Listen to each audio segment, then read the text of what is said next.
Bismillahirrahmanirrahim. Assalamualaikum warahmatullahi wabarakatuh.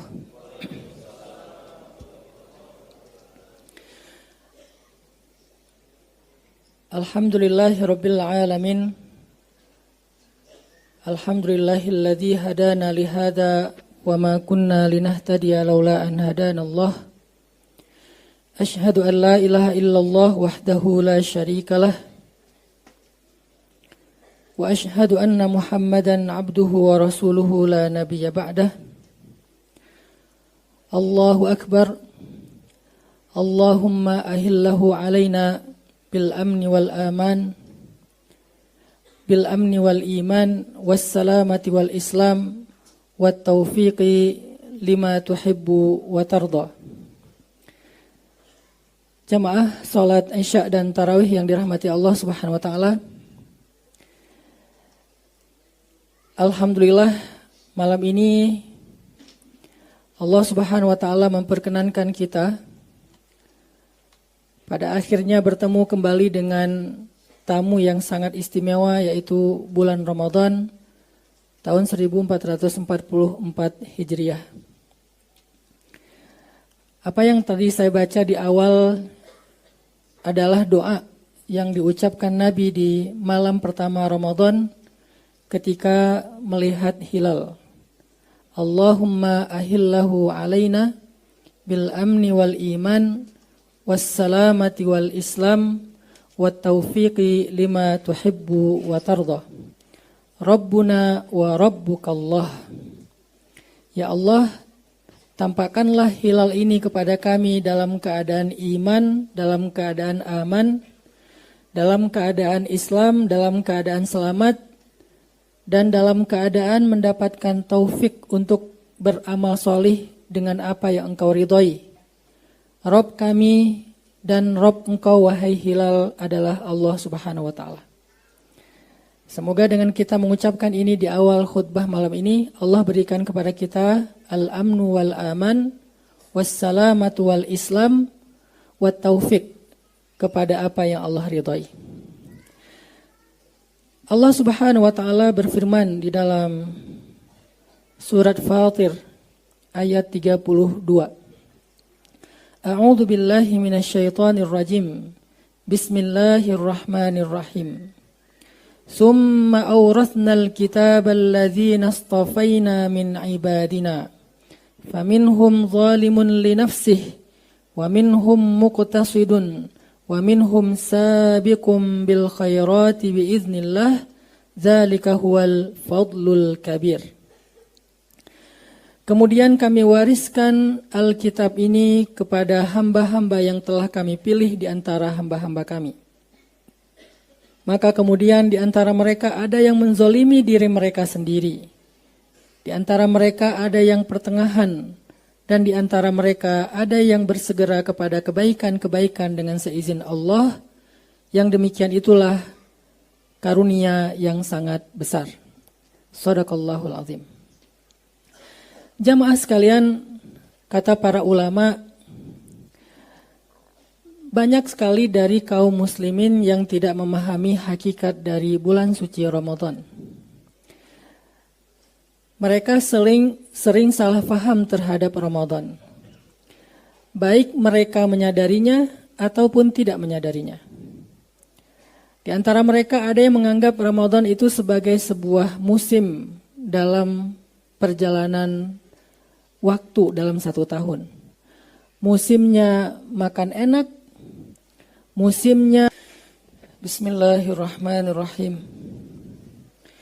Assalamualaikum warahmatullahi wabarakatuh.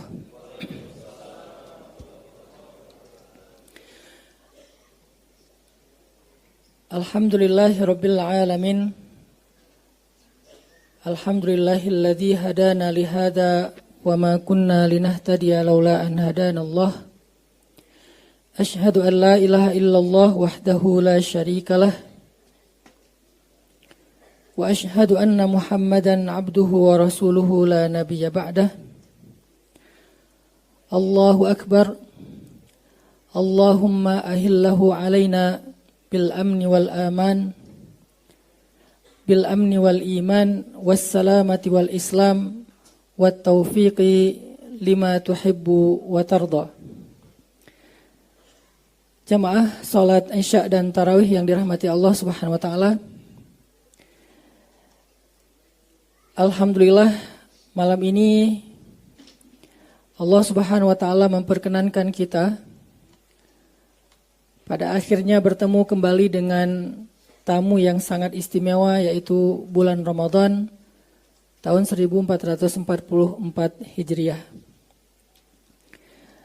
Apa yang tadi saya baca di awal adalah doa yang diucapkan Nabi di malam pertama Ramadan ketika melihat hilal.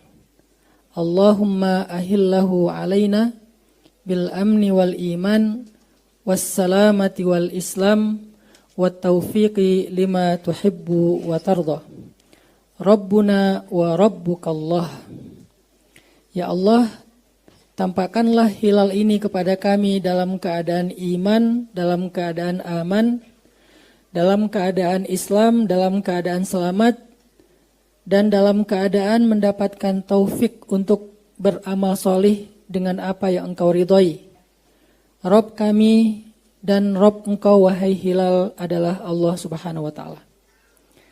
Semoga dengan kita mengucapkan ini di awal khutbah malam ini, Allah berikan kepada kita al-amnu wal aman, wassalamatu wal islam, wat taufik kepada apa yang Allah ridhai. Allah Subhanahu wa taala berfirman di dalam surat Fatir ayat 32. A'udzu billahi minasyaitonir rajim. Bismillahirrahmanirrahim. Tsumma awrathnal kitabal ladzina istafaina min ibadina. Faminhum zalimun li nafsihi wa minhum muqtasidun wa minhum sabiqum bil khairati biiznillah. Dzalika huwal fadlul kabir. Kemudian kami wariskan Alkitab ini kepada hamba-hamba yang telah kami pilih di antara hamba-hamba kami. Maka kemudian di antara mereka ada yang menzolimi diri mereka sendiri.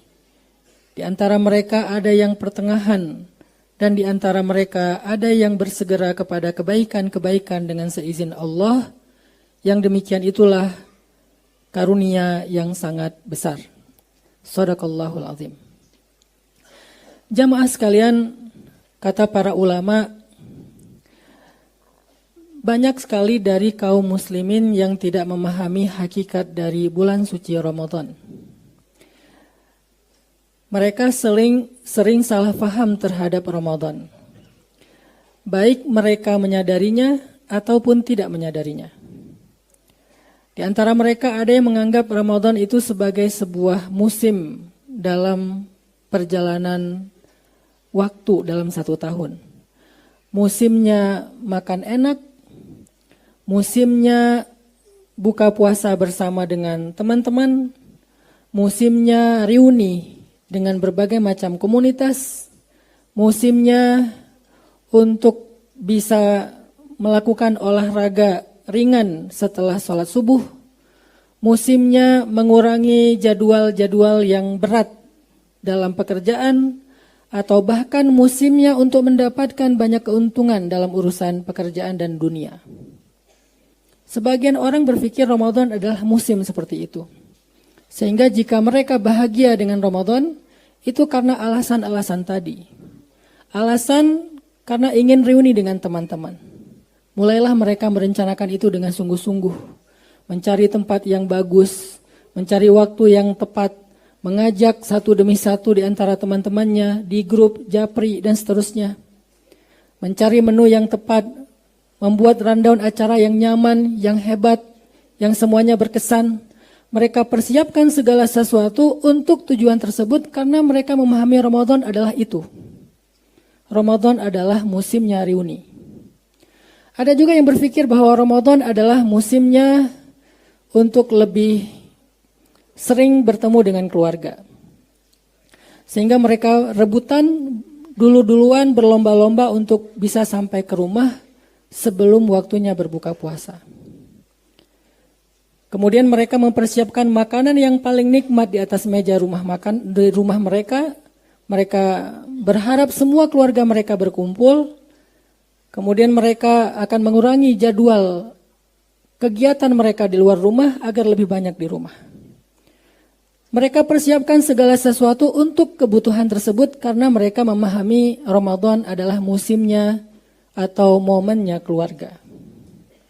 Ada juga yang memahami Ramadan sebagai sebuah peluang bisnis. Sehingga persiapan menjelang Ramadannya dihabiskan untuk merencanakan bisnis plannya. Bisnis kuliner, dengan jualan di jalan, jualan di depan masjid, atau dengan membuat berbagai macam program menjadi vendor kegiatan berbuka puasa di masjid, vendor tahajud, vendor sahur, vendor iktikaf, membuat event-event Ramadan, karena di bulan Ramadan itu banyak event. Saya tidak lagi berbicara benar dan salah, tetapi sedang membicarakan realitas di dalam pikiran kita sebagai kaum muslimin. Sehingga energi yang kita habiskan menjelang Ramadan, perhatian yang kita berikan untuk menyambut Ramadan sesuai dengan pemahaman kita tentang apa itu Ramadan. Apakah musimnya reuni? Apakah momennya keluarga? Apakah sebuah kesempatan bisnis yang paling baik, paling besar akan mendapatkan revenue yang paling baik di bulan ini dibandingkan dengan bulan-bulan yang lain? Terlepas dari apakah itu benar dan salah, kita menghargai setiap inisiatif, tetapi ada satu hal yang perlu kita sadari bersama. Sesungguhnya Ramadan pada hakikatnya kata para ulama adalah sebuah madrasah.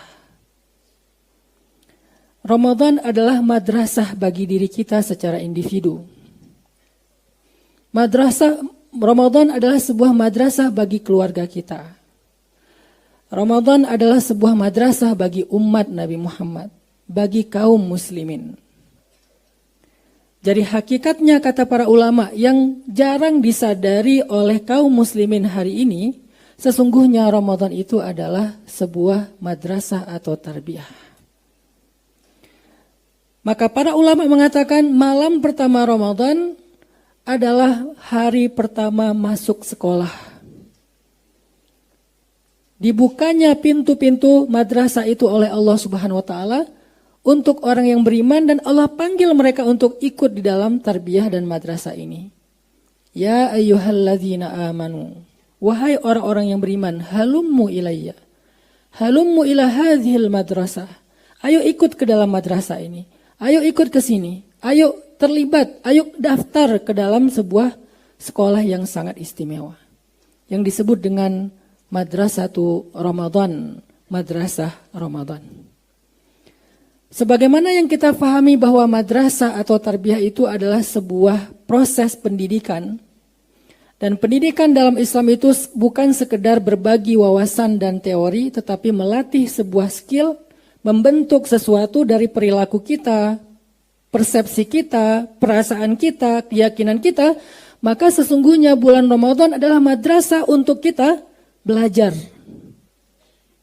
Untuk kita bersungguh-sungguh untuk melatih sesuatu yang penting. Agar setelah selesai Ramadan, tahun-tahun berikutnya dengan kita lulus madrasah Ramadan, kita menjadi orang yang benar-benar diridhoi oleh Allah yang diberi gelar muttaqin. La'allakum tattaqun. Itulah gelar dari madrasah ini. Itulah ijazah dari Madrasatu Ramadan. Mendapatkan gelar takwa. Sehingga siapapun yang mendapatkan gelar takwa, Allah menjanjikan banyak kebaikan dan keajaiban dalam hidupnya.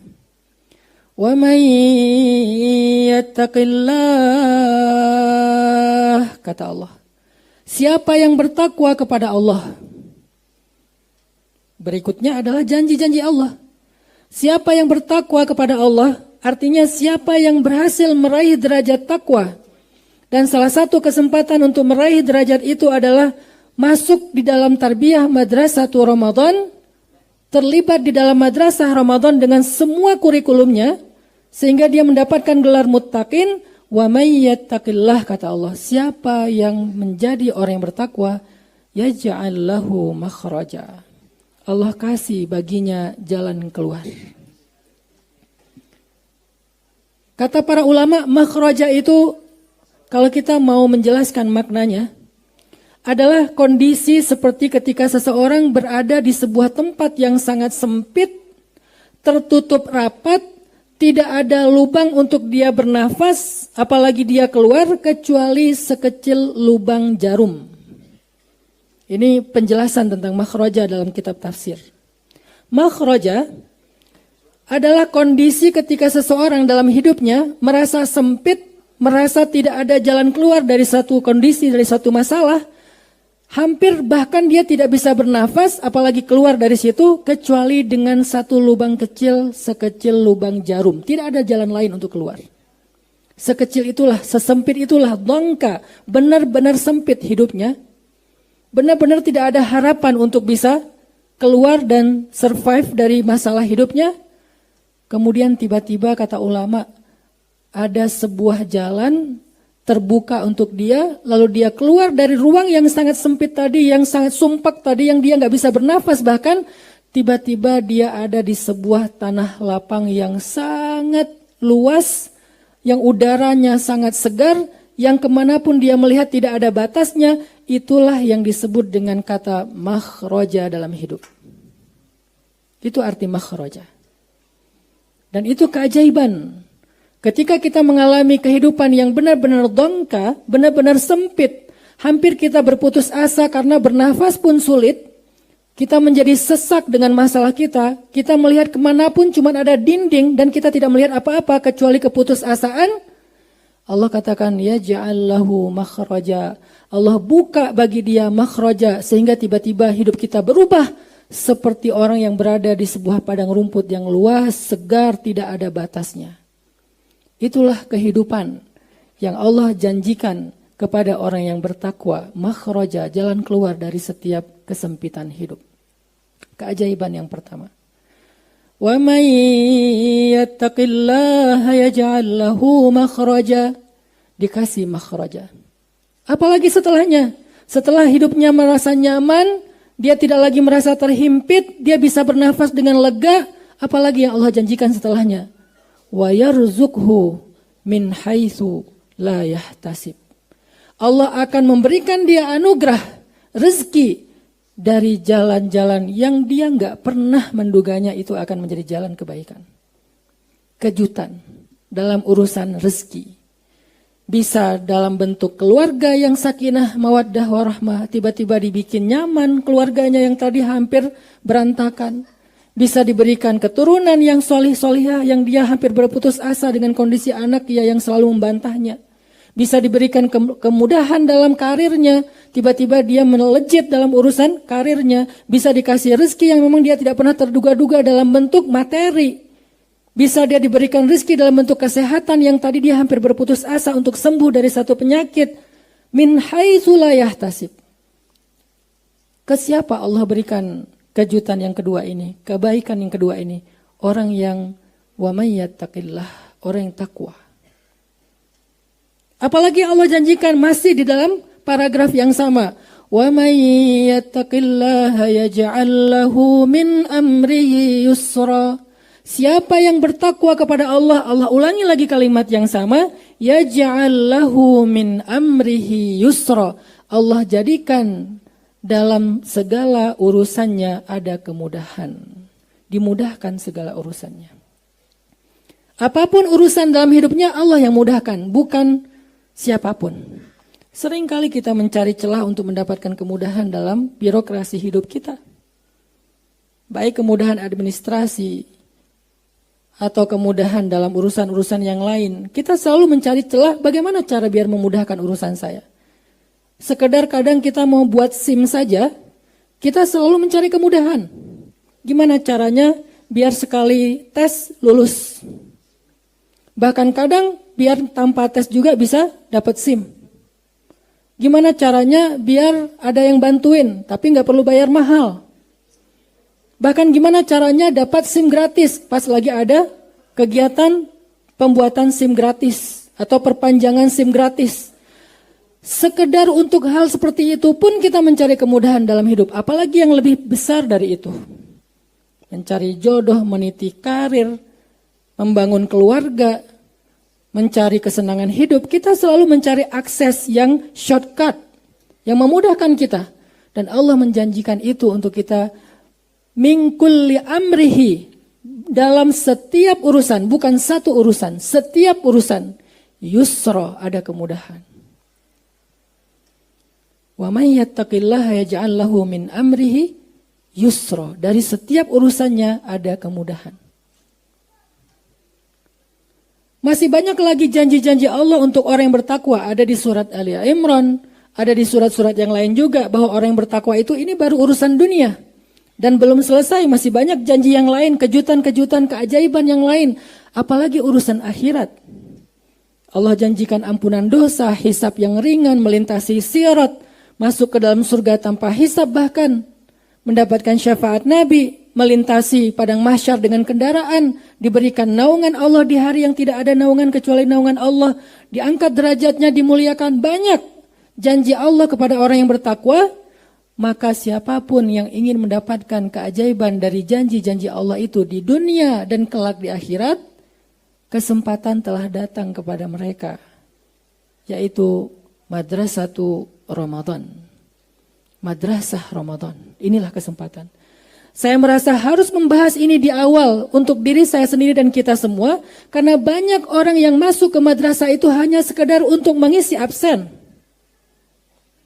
Dia masuk ke dalam madrasah Ramadan, ya. Dia hadir di situ, ya. Zahiran wa batinan, ya. Dengan roh dan jasadnya dia ada di dalam madrasah Ramadan.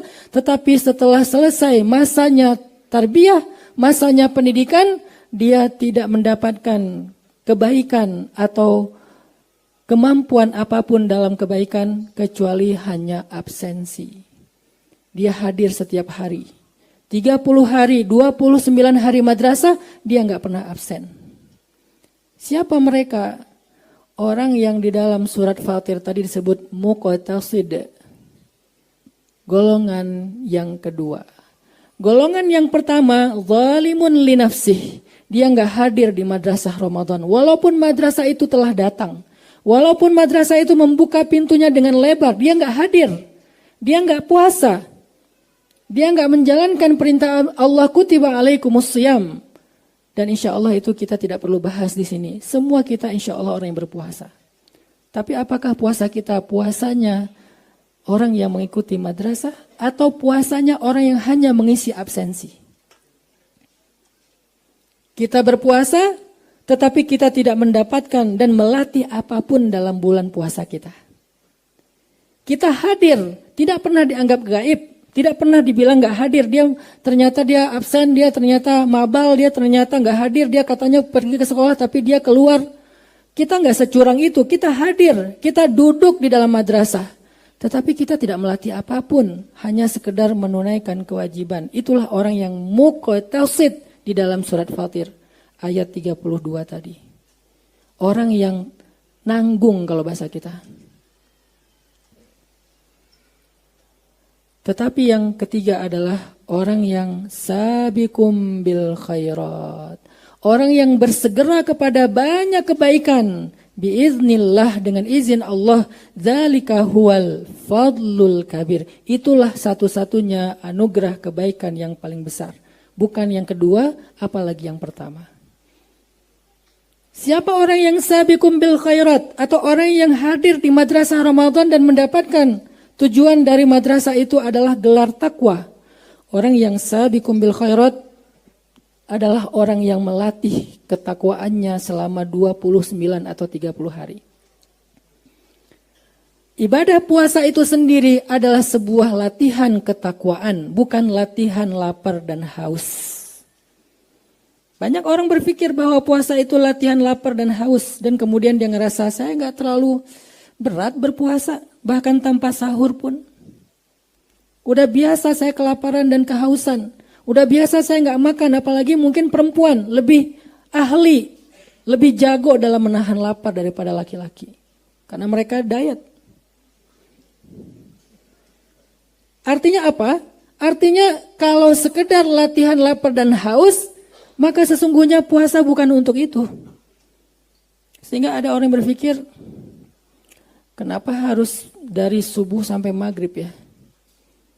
Ada juga orang yang nggak makan kecuali minum air putih saja di malam hari. Dan itu sebuah terapi yang katanya bagus.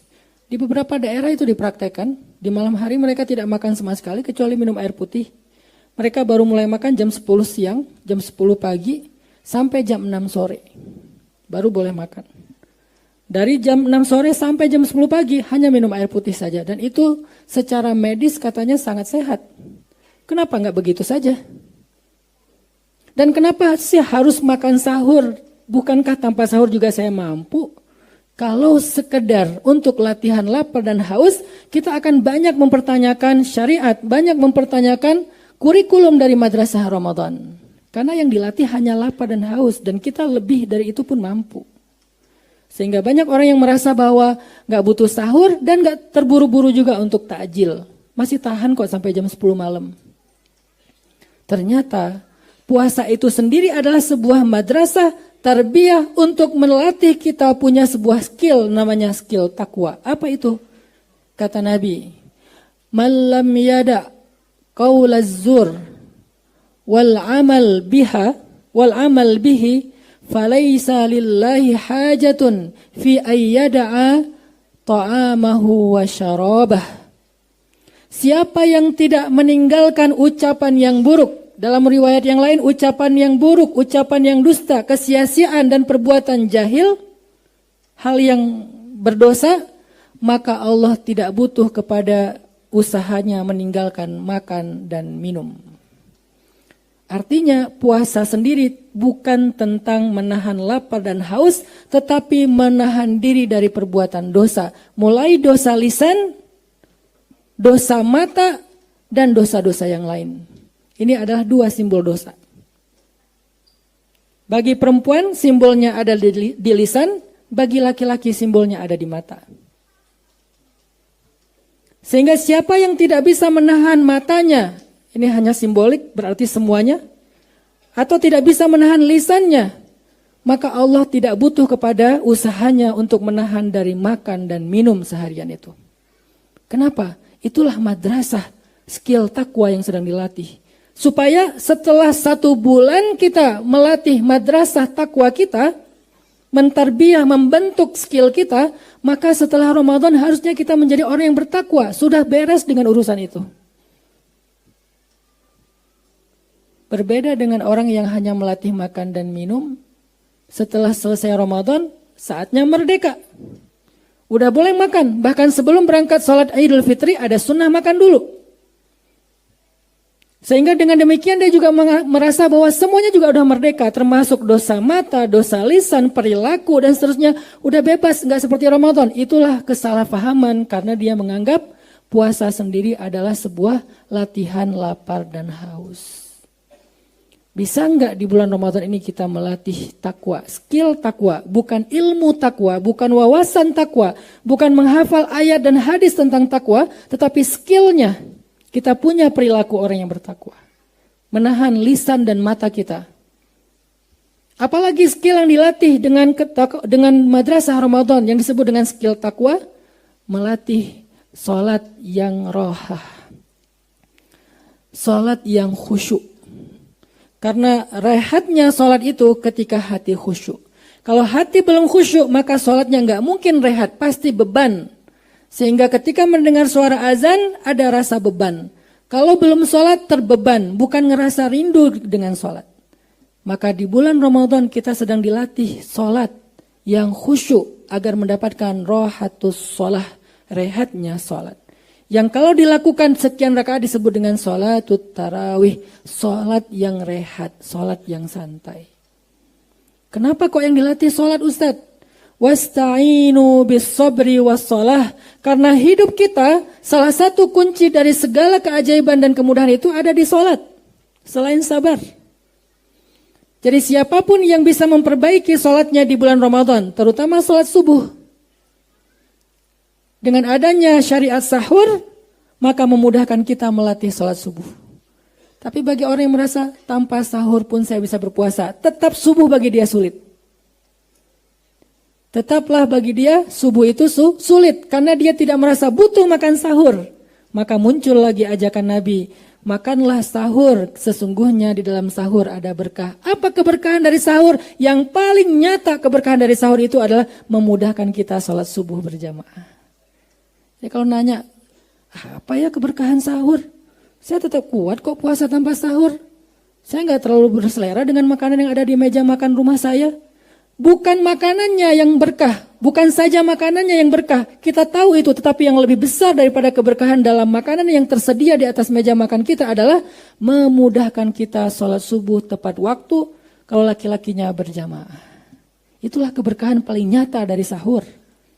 Sehingga kita bangun sahur, mengikuti sunnah Nabi syariat Islam, agar kemudian mendapatkan materi dari madrasah Ramadan. Salah satunya memperbaiki sholat. Dan sholat yang paling berat bagi orang-orang yang lemah imannya, bahkan cenderung kepada munafik, adalah sholat subuh. Sehingga kalau sholat subuh sudah nyaman bagi dia, pasti akan lebih mudah bagi dia maghrib, isya, zuhur, asar, dan seterusnya. Sholat-sholat sunnah yang lain. Bahkan sahur bukan hanya memudahkan kita sholat subuh, tapi juga memudahkan kita sholat witir, bahkan tahajud kalau kita bangun lebih awal. Sebutlah azan subuh, setengah jam sebelumnya kita udah bangun. Kita masih bisa sholat tahajud 2 rakaat, sholat witir 3 rakaat, masih ada waktu 15-10 menit. Kita bisa makan sahur dengan ringan atau dengan santai. Kemudian setelah makan sahur kita pergi ke masjid, kita sholat subuh berjamaah. Bukankah itu keberkahan yang luar biasa? Gara-gara kita bangun untuk sahur, dapat tahajud, dapat witir, dapat doa antara tahajud dengan witir, yaitu istighfar. Wabil asharihum yastaghfirun. Orang yang soleh itu adalah orang yang menghabiskan waktu sahur dengan istighfar, kemudian dapat qobliyah subuh yang lebih baik daripada dunia dan seisinya, kemudian dapat subuh berjamaah yang dijamin masuk surga kalau dia mati hari itu. Banyak kebaikan yang kita dapatkan hanya dengan bangun sahur. Madrasah Ramadan. Itu yang dilatih, perbaiki sholat. Yang ketiga, apalagi skill takwa yang dilatih di bulan Ramadan. Tilawah Al-Quran. Sebagaimana yang kita sering dengar, ayat dibaca Syahrul Ramadan, unzila fihil Quran. Bulan yang di dalamnya diturunkan Al-Quran. Petunjuk, penjelasan, dan seterusnya. Intinya adalah Ramadan adalah momentum agar kita kembali memperbaiki hubungan kita dengan Al-Quran. Adanya tradisi tadarus. Tradisi yang terilhami dari sunnah Nabi, dari syariat Islam di bulan Ramadan. Bisa kita lakukan berjamaah, bisa kita lakukan sendiri. Berjamaah dapat setengah juz, sendiri dapat setengah juz, 1 hari dapat 1 juz, atau bahkan lebih. Itu adalah kesempatan kita belajar skill, merasa nyaman membaca Al-Quran 1 juz, karena itu hak Al-Quran. Tetapi kalau setelah Ramadan kita tidak mampu melanjutkan tradisi ini, membaca Al-Quran 1 hari 1 juz, khatam setiap bulan, berarti kita belum lulus derajat takwa di bulan madrasah Ramadan. Saya pengen cerita, ini cerita benar-benar saya alamin ya, mudah-mudahan ini jadi makin bikin kita yakin. Hidup kita itu kan emang kalau kita melibatkan Allah itu jadi mudah ya. Susahnya hidup kita itu karena kita jarang melibatkan Allah, kecuali udah mentok. Kalau dari awal kita nge-mention Allah dari awal itu apa? Bismillah. Di tengah-tengah Allah dari awal itu apa? Allah. Ya hasbi Allah, la haula wala quwata illa billah, berdoanya ke Allah. Kalau kita ngelibatin Allah dari awal dalam hidup kita, pertama Allah akan kuatkan hati kita, kedua Allah akan bereskan urusan kita. Dan itu bukan cuma terjadi kepada Imam Ahmad bin Hambal yang saya pernah cerita. Bukan cuma pernah terjadi kepada Uwais Al-Qarani, tabi'in yang pernah saya cerita. Tapi juga terjadi kepada 3 teman saya. Yang satu anak Batam namanya Agi, anak skateboard. Satu lagi anak Jakarta model namanya Agi. Satu lagi driver ojek online di Bandung. Ini 3-tiganya nih baru saya alami sekitar beberapa waktu yang lalu. Kalau yang ojek online sekitar sebulan yang lalu, kalau yang Agi baru 2 minggu yang lalu saya ngalamin. Apa ceritanya? Melibatkan Allah dalam semua harapan kita. Agi, anak Jakarta ini, pernah ikut kajian saya kayak gini di salah satu masjid di Maruya di Kebun Jeruk, Jakarta. Terus pas ikut kajian itu dia bilang gini, ya Allah, saya pengen banget ketemu Ustadz Hanan langsung, tapi jangan di taklim. Karena agak susah, terlalu rame. Saya pengen ketemu berdua dalam suasana yang lebih nyaman. Kabulkanlah ya Allah gitu. Selang seminggu kemudian setelah selesai acara itu, alhamdulillah qadarullah ombaknya lagi bagus di laut. Kan saya suka mantengin ombak tuh. Ada website namanya Surf Forecast kan. Forecast buat surfing. Jadi tahu ombaknya lagi berapa, seberapa baiknya untuk pakai untuk berselancar. Ombaknya lagi bagus nih. Ombaknya 2,5 meter, 2 meter setengah. Terus anginnya pas gitu. Pergilah saya ke laut, daerah Jawa Barat namanya Batu Karas, spot surfing. Saya pergi ke sana nih. Agi yang tadinya di Jakarta, ternyata memang dia orang Batu Karas, tinggalnya di Jakarta. Jarang banget pulang ke Batu Karas. Nah, seminggu kemudian setelah talim, dia sakit. Badannya nggak enak. Biasanya kalau cuma panas dingin, dia akan tinggal di kos-kosan. Tapi kali ini kangen pengen pulang kampung. Kenapa ya saya pengen pulang kampung? Kenapa ya? Kayak Imam Ahmad bin Hambal gitu kan. Kenapa ya saya pengen pulang kampung? Akhirnya dia putuskan pulang ke Batu Karas. Dan sampai di Batu Karas, hari pertama dia sampai ke rumah, temannya ngajak ke pantai, kita mandi yuk, kita berenang yuk gitu kata temannya. Yuk, padahal lagi nggak enak badan tuh, diajak berenang dia mau. Berenang kalau orang sana berarti surfing, diajak surfing dia mau. Datang ke pantai, saya lagi duduk di pantai, lagi persiapan nih mau turun ke air, lagi duduk santai gitu pagi-pagi sambil ngopi dulu, sambil nggak jelas ya ngelamun tentang masa lalu. Jadi lagi duduk dulu nih di pantai nih, sambil ditaruh dengan papan biar nggak kena matahari. Dan ke pantai masih takut hitam, padahal udah hitam. Tiba-tiba lagi datang, ngeliat dari jauh, nih kayak kenal nih, siapa ya? Kayak pernah lihat, tapi biasanya kan penampilannya beda. Nih udah namanya orang lagi di pantai. Datanglah, pas udah dekat dibilang, Ustadz Hanan ya? Saya ngeliat, ya kenapa? Saya jemaah Ustadz Hanan di Meruya, Kebun Jeruk minggu yang lalu. Oh iya, Kebun Jeruk minggu lalu memang ada taklim. Udah kenalan, dia bilang, Ustadz, minggu lalu saya baru berdoa nih, ya Allah saya pengen ketemu Ustadz Hanan, langsung bukan di taklim, biar bisa santai banyak ngobrol. Berikanlah saya apa yang saya harapin. Dia istighfar, dia sholawat, dia doa. Nggak sampai bertahun-tahun, cuma selang seminggu, qadarullah Allah bikin skenario, ada ombak, saya datang, dia sakit, dia datang, akhirnya ketemu di pantai, ngobrol, jadinya saya seharian, cuma ngobrol doang nggak sempat surfing. Terus aja ngobrol curhat, dia live IG gitu. Aduh, jadi ngobrol sama dia, alhamdulillah dikasih gelang batu sama dia. Ini Ustadz hadiah gelang batu untuk Ustadz. Alhamdulillah ya udah saya pakai. Intinya adalah coba cuma seminggu doang tuh. Dia minta ke Allah, dia melibatkan Allah, akhirnya Allah kabulkan. Bisa nggak kita dalam waktu seminggu halal dengan cara berdoa ke Allah? Ya Allah, saya lihat dia kemarin di masjid. Masjid apa ini teh? Baitur Rahman. Cuma saya nggak berani menyapa. Saya menyapa dia lewat engkau saja ya Allah. Kalau kita yakin dan tembakan kita itu udah jago tadi, jawid. Gimana tuh jawid? Qiraat kata Teh Hanin tadi. Kuatkan, jagokan diri kamu dalam yakin ke Allah. Makin jawid, makin jawad, makin bagus. Maka insya Allah akan kena panahan kita. Ada orang mana tadi nggak kena sama sekali, ada orang yang di jarak yang sama langsung kena. Kenapa? Udah jawid, imannya udah mantep, udah yakin gitu. Dan yakin dalam bahasa mana tadi udah profesional. Nanti insya Allah tiba-tiba entah gimana caranya nggak usah cari tahu. Karena saya juga sama Teh Hanin yang cerita tadi, kita Teh Hanin maksudnya nggak mencari saya, ada saya mah mencari. Teh Hanin nggak mencari, saya sama sekali kita nggak kenal, dia nggak kenal saya. Pas ketemu di tempat kibdah emang ada sedikit trik yang saya lakuin gitu kan, biar bisa namanya ikhtiar gitu kan. Dan dengarkan ceritanya, nah gitu deh pokoknya. Yang jelas nggak usah berharap kepada Allah tergantung cara. Berharaplah kepada Allah karena kita yakin kepada Allah. Cara Allah yang bikin. Ini Agi nih. Yang kedua, driver online. Driver ojek online. Saya waktu itu ada rapat di Pemuda Hijrah, namanya Masjid Pemuda Hijrah itu Al-Latif. Ada rapat di Al-Latif, dan saya lagi malas nyetir, akhirnya naik ojek online. Pergilah ke Masjid Al-Latif. Dari pagi, zuhur saya ngimamin di masjid, cuman pakai baju biasa. Terus asar juga ngimamin. Pas sudah selesai asar, saya mau pulang, saya order lagi nih ojek online. Saya order, ada yang ngambil.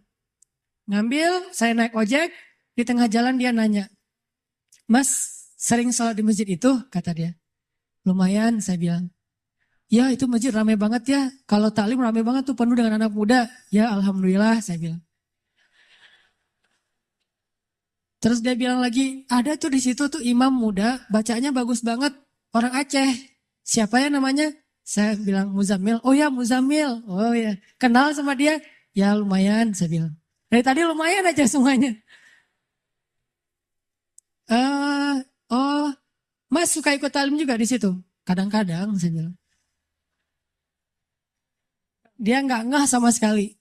Lama-lama dia mulai curiga, dia nanya, apa tadi ada kegiatan apa? Enggak, cuma ada rapat aja sama teman-teman. Teman-teman DKM maksudnya iya. Mas tadi ngimamin sholat zuhur ya? Kata dia. Iya, kata saya. Mulai curiga kan dia. Asar juga? Iya. Oh, Mas namanya siapa? Hanan. Hah? Hanan yang mana nih? Kata dia. Mulai kaget dia kan. Mulai panik gitu. Saya bilang Hanan Ataki. Langsung oleng tuh motor tuh. Masya Allah, dia kaget sendiri. Dan itu olengnya tuh langsung berhenti pas lampu merah pula. Dia heboh sendiri di lampu merah, bayangin. Ya Allah, Masya Allah.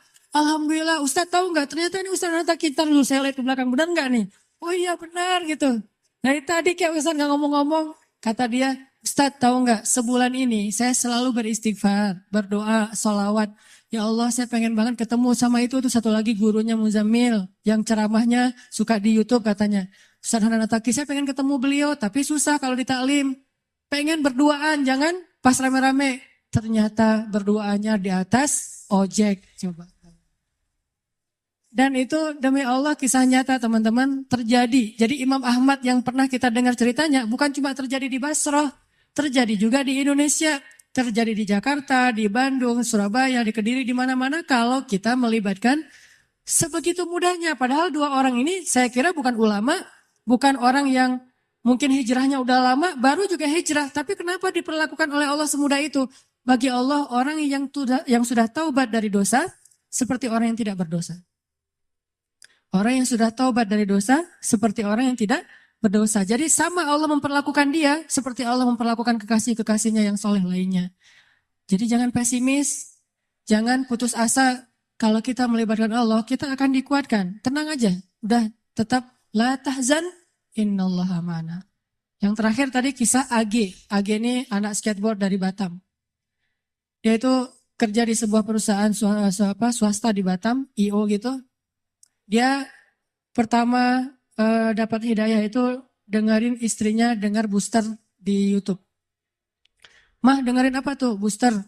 Ini ada ustadz katanya juga senang main skate walaupun gak bisa sih, cuma senang nemenin doang. Oh, mana karena dia senang memang anak skate jadi ngelihat gitu. Oh ini ustadznya, coba dengerin lagi. Wah kirain tadi cewek. Biasalah kayak gitu mah ya. Gak tau jenggotan gini. Udah gitu, oh gimana coba dengerin, nangis. Selama ini dia udah belasan tahun gak sholat. Jangankan sholat sendiri, jangan sholat ke masjid, sholat sendiri aja gak pernah. Bahkan sholat Idul Fitri aja gak pernah. Kan kalau kita minimal sholat Idul Fitri ya, setahun 2 kali lah ya. Walaupun masbuk itu juga. Kenapa masbuk? Kebiasaan kalau Jumatan datangnya kalau khutbahnya udah selesai. Dan Idul Fitri, Idul Adha mah khutbahnya selesai sholat. Wah masih khutbah, ntar aja deh kalau udah selesai. Begitu datang orang udah pada pulang. Loh kok gak sholat sih? Sholat Idul Fitri itu sebelum khutbah. Ini salah dia. Dia gak pernah sholat sama sekali. Tapi tiba-tiba nangis, jadi kayak sadar dapat hidayah gitu. Tapi saya pikir emang bukan cuma dia yang dapat hidayah dengerin booster. Saya juga dengerin booster diri sendiri kayak dapat hidayah gitu. Oh benar juga ya kata Ustadz ini. Kok saya dapat hidayah? Kata saya sendiri tuh. Kan ada ceramah saya misalnya sebutlah Allah itu maha baik, Allah segala macam. Saya pas dengar, ya Ustadz itu benar juga dia ngomonginnya tuh. Akhirnya saya dapat hidayah dari diri sendiri. Dia dapat hidayah. Setelah dia dapat hidayah, diam-diam dia sholat. Dia wudhu, gak mau ketahuan sama keluarganya. Dia tutup pintu, dia sholat di dalam kamar. Jarang-jarang kamarnya dikunci. Pas istrinya mau ngeliat ke dalam rumah, dalam kamar, diketok-ketok kok nggak dibukain. Pas udah selesai dia sholat langsung buka-buka pura-pura tadi ketiduran gitu. Dia nggak mau ketahuan lagi sholat. Setelah sholat dia berdoa, ya Allah, Ustadz itu udah bikin saya sadar. Saya pengen banget ketemu beliau. Beri saya jalan ya Allah. Hari dia berdoa, besoknya dia ketemu dengan atasannya. Dia bilang, Pak boleh saya minta izin. Padahal dia jatah cutinya udah habis tuh. Nggak ada dapat jatah cuti lagi. Atasannya nanya, izin kemana? Saya mau ketemu Ustadz saya di Bandung. Ini orangnya, saya dengar Ustadz dari dia, jadi saya sadar. Oh ya udah, kamu cuti sesuka kamu deh, kata atasannya. Dimudahin. Butuh uang saku, dikasih uang saku, berangkat dia ke Bandung. Dan dia datang ke hari Rabu, taklim saya yang rutin di Bandung itu yang di Masjid TSB, Trans Studio.